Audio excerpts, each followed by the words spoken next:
Return जब वो एकांत में बैठा हो अकेला, तब उस क्षण आपके दिल की बात आप उससे जाकर कहो।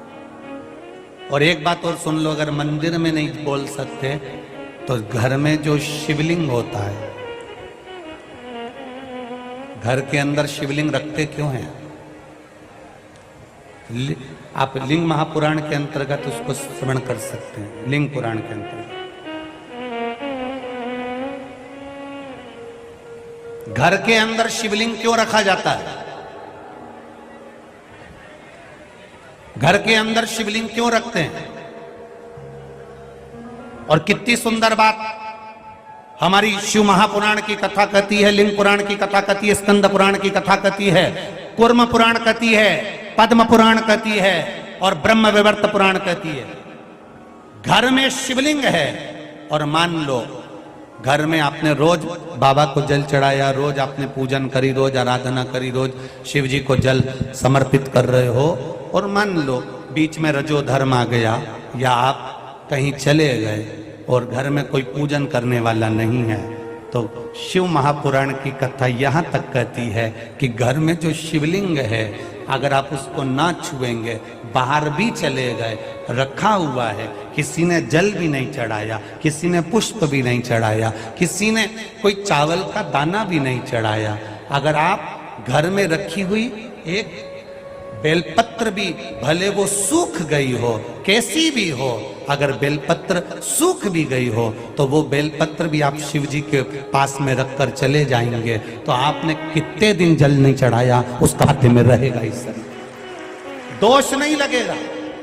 एक बेलपत्र में वो फल होता है, एक बेलपत्र में वो बल होता है कि गंगा के जल के बराबर, सरयू के जल के बराबर, कावेरी, छिपरा, नर्मदा के जल के बराबर बेलपत्री मात्र शिव के करीब में रखी रहती है, तो वो जल के बराबर ही रखी रहती है कि रोज आप जल चढ़ा रहे हैं शिव जी।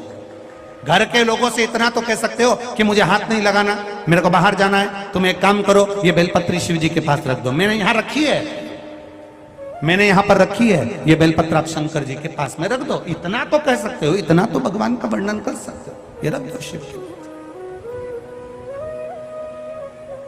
एक बेलपत्र शिव को समर्पित कर,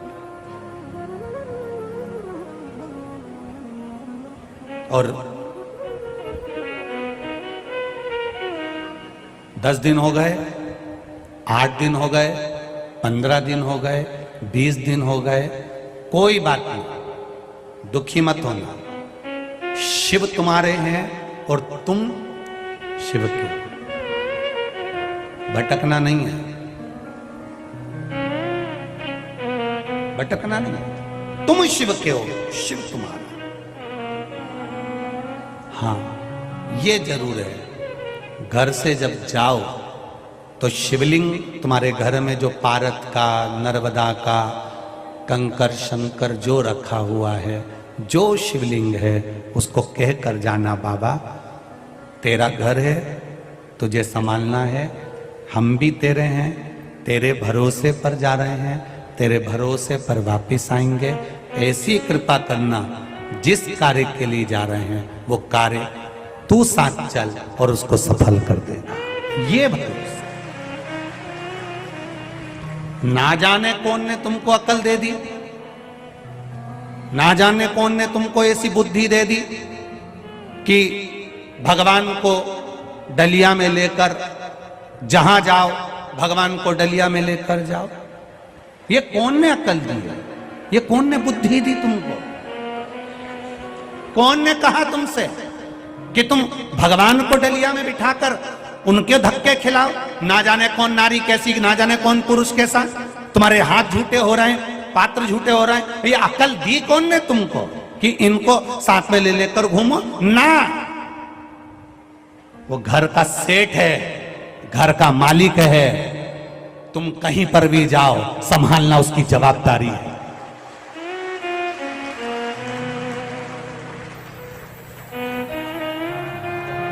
संभालना उसकी जवाबदारी है। शिवलिंग है, घर में रखो। आप अगर घर से बाहर जा रहे हो, कहीं जा भी रहे हो, तो तुम्हारे घर में लड्डू गोपाल हैं, ठाकुर जी हैं, विराज रहे हैं, उनके लिए एक डब्बी में मिश्री रख कर आओ। जैसे तुम कहीं जाती हो तो बच्चों के लिए कुछ रख कर आती हो, यहाँ आई हो तो रोटी बनाकर आई हो, पति के लिए टिफिन लगा कर आई हो, बच्चों का टिफिन लगा कर आई हो। कोई बच्चा वापिस आएगा स्कूल से तो क्या खाएगा, उसके लिए डब्बे में रख के आई हो। तो उसी तरह घर के ठाकुर जी के लिए रख कर जाओ। मिश्री डब्बी में भर कर रखो, सामग्री रखो, थोड़ा झारी जी भर दो, जल भर दो, जल रख दो उनके पास में कि मैं लेट हो जाऊं तो तुम पाले। विश्वास जगाना है, ढोंग नहीं, प्रपंच नहीं, छल नहीं। दिल से भाव जागृत करिए, हमारे भीतर से भाव जागृत होगा तो भगवान मिलेगा, तो भगवान मिलेगा।